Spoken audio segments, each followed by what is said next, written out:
Hello, reading friends. Thank you for joining me. Welcome to the Jane Austen Literacy Foundation community. My name is Melissa. I am the community manager, and I thought if you will permit me today, we could hang out and talk a little bit about some nonfiction Jane Austen related books. These kind of have a little bit of theme to them. I have my stack sitting over here. So I was thinking, what really inspires me about springtime? And do I have any Jane Austen nonfiction books related to that? And I thought of three things. Let me know if you have any in the comments. So the first thing that I think of is Elizabeth Bennet out taking walks. I picture beautiful springtime vibes, the lanes just maybe with a little bit of mud in them, but just having a great stroll, maybe a creek to the side of me, flowers blooming, perfect Elizabeth Bennet vibes. The second thing I like to think of is the picnics that are inspired that we see in Emma. I love food. I love having a great picnic, being outside, the sun on your skin, soaking up those rays, and just a lot of feel great times from the sunshine. So we'll be talking about a few books that are food related. And then the third thing that I think of is vegetables, growth, gardening, and I think Mr. Woodhouse would wholeheartedly approve of us eating some fresh vegetables and gardening, so I'll share a few books that have a little bit of that in it as well. I do have a bonus book that is a gift for my niece is having a birthday party. She is turning 5, and I grabbed a cute Jane Austen book that I found for her to give her her first introduction to Austen, so I will share that with you as well because it is too cute to pass up. So let's get started. The first book that I have is by Anne Marie Edwards, and it is Jane Austen's England, A Guide to Walking. This book is a lot of fun, so I will say I have not been to England yet myself. I definitely hope to get there one day. This one just kind of vicariously lets you dream of what it would be to be walking through England. One of the things that I really love is it does have a lot of maps included in this book. There are a lot of pictures. I will say they are not pretty glossy pictures, but pictures nonetheless that really give you context of the areas. And it tells you what the walk would be like. And then it also gives you the distance and lets you know if it would be an easy walk, a little bit more moderate walk, or a hard walk. This one I think is just a very basic in a good way and gives you a lot of context of walks that you might want to be taking when you are in the heart of Austen country. It has, I believe, 15 walking tours that are included in this. So that is a lot of fun. The next one is a little bit more a pretty walking tour. So this is Jane Austen and Bath, Walking Tours of the Writer's City by Katherine Reeves. And as you can see, this is just a cute little one that I love having. Normally it's sitting up on my shelf. It's got pretty glossy pictures included in this one, and it's just short little blurbs about different spots to walk, and it includes quotes from Austen's novels in here as well. You can see some of the illustrations there. So pretty. It's a fun book to have sitting out, like a mini-sized coffee table book. All right, now let's jump into some food books. So I have Tea with Austen's Recipes inspired by her novels and letters by Pen Vogler. Pen has some amazing books out. She is I believe, a food writer. She has done things for different TV shows, historical, food-related topics, and she's just phenomenal. So this little book, when I saw it, I absolutely had to grab it. I have done a few recipes from here. Bath buns is on my list to make, but I know I have made the rout cakes here, and they were really good. They don't look like much, but they have so few ingredients, but they're kind of like these might be common maybe in the UK, but to American me, they were a new treat. But I would kind of compare them to a cross of like a scone kind of biscuit sort of texture, at least the way mine turned out. So that was a highlight. There are definitely some other recipes that I wanted to check out. I love gingerbread, so this one I have my eye on to try.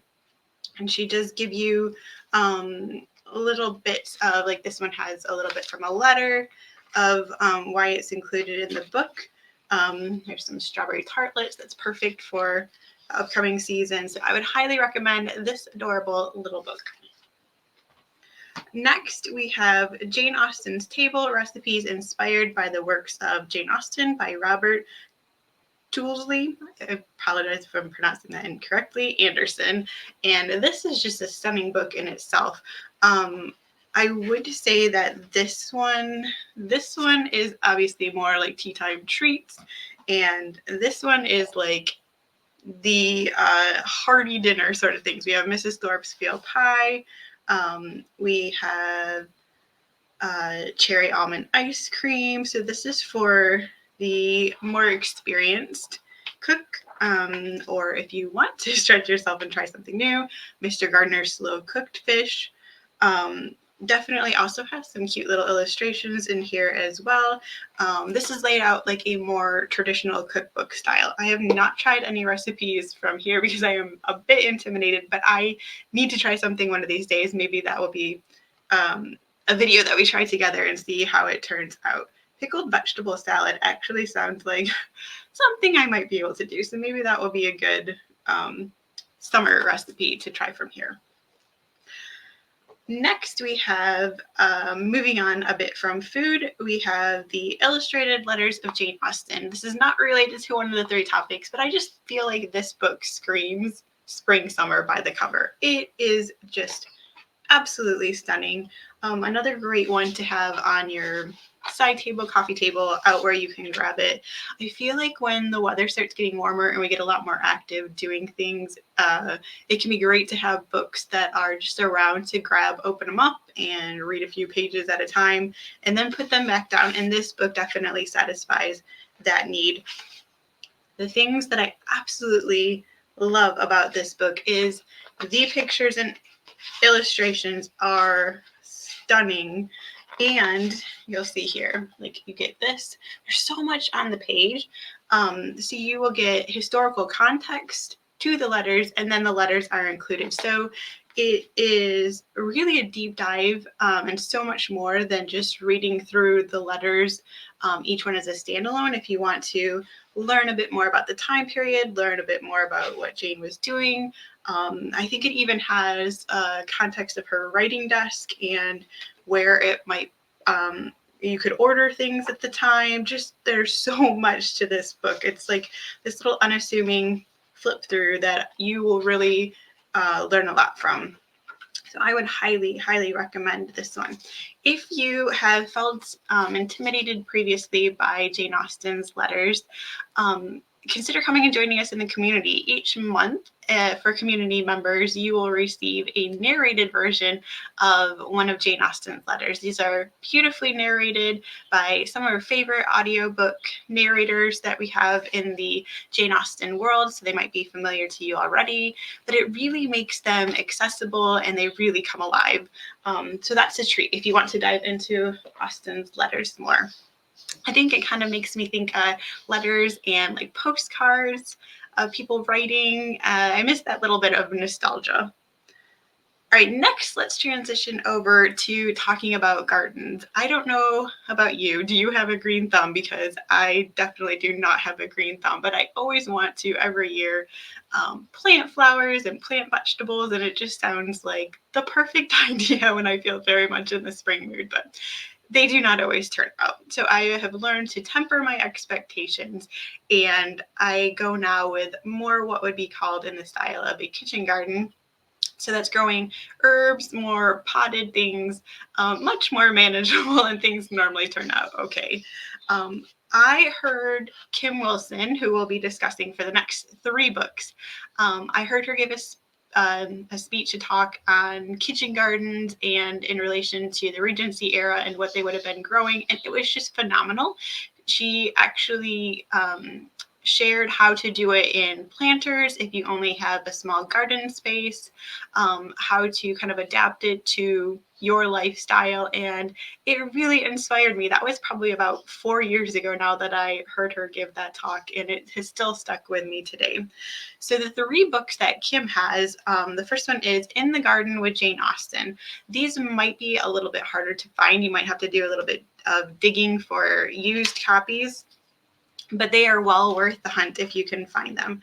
So this one really discusses, like we have Chawton House here, we have flower gardens, we talk about temples, Gothic seats, we've got more pictures here, and then it's also broken up by different locations. So we have Cotsbrook Hall, if I'm saying that properly. You can please feel free to correct me if I mispronounce any of these things.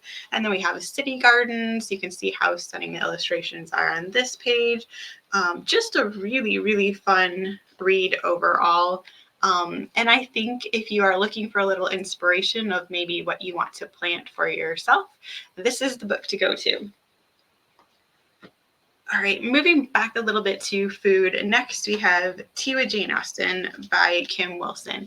This is the book that you want to grab if you enjoy drinking tea and you want to really up your historical expertise on what a Regency tea time would look like. Kim's books are all laid out in such an approachable way. I learned so much from this book. And of course, she has lots of tidbits of Austen's actual life, things from the letters that share with you what was happening along the way. You have tea on the road, we have officers and gentlemen, herbs and dandelions, and then there are recipes that are sprinkled in throughout the book. So we have China orange jelly for Mrs. Norris's maid. Let's see if I can find any others in here quickly. We have evenings with tea. Let's see if I can find. We have Regent's Punch for the Weston's Ball. So just a fun historical with recipes included look at Regency tea time. The next is a stunning coffee table book by Kim Wilson. This one is At Home with Jane Austen. This is an Austen lover's dream book. I mean, just look at these pictures. I do believe that most of the pictures included in this book were shot specifically for it. So you might see some images that you haven't seen elsewhere. But this one is, again, just gives you so much insight into Austen's life. Here's another one to share. This is like an immersion experience of Jane Austen's Regency England in a book. It really, to me, this is the perfect book for any time, but I think the cover is just what screams spring to me. All right, and then the last book is the one that I just grabbed for my niece, and this book was too gorgeous to not show you, so I'm throwing it in as a bit of bonus here at the end. It is called Ordinary, Extraordinary Jane Austen, and whether you are turning 5 or you are turning 95, I think this book will absolutely delight you. It is by Deborah Hopkins, illustrations by Quinn Lang, and let me show you some of these pictures here. They are just so lovely and light and airy and fun, and the perfect amount of Austen's life and giving a little bit of a glimpse into her and her writing and what she was doing, but making it very accessible, I think, for children to still enjoy the story. These gorgeous, gorgeous pictures here. I am so happy that I bought this for her, and I hope that she enjoys reading it. We get to read it together, and I think it's going to be a lot of fun. I would love to know if you have any nonfiction, maybe inspired by Austen-related books that are on your bookshelf. Please leave them for me in the comments so I can check them out, and those of us also in the community can check them out as well. I would love to know if there are any topics that you would like us to explore, any recommendations for topics that we can dive into. If you have not joined us yet over in the Jane Austen Literacy Foundation community, please join us. We have so much going on over there, from reading challenges. We have book clubs that you can join, and we have just a great time of talking together with everyone that enjoys reading as much as I do and as much as I know that you do. You can also get little sneak peeks into Jane Austen's family and things that are going on at the Chawton property with Jane Austen's fifth grade niece, Caroline Jane Knight, our founder. Lots of busyness happening, lots of bookish goodness going on. I hope you have a wonderful day filled with reading. Don't forget to hit that subscribe button so you don't miss any of our upcoming videos, and have a beautiful day. I will see you soon.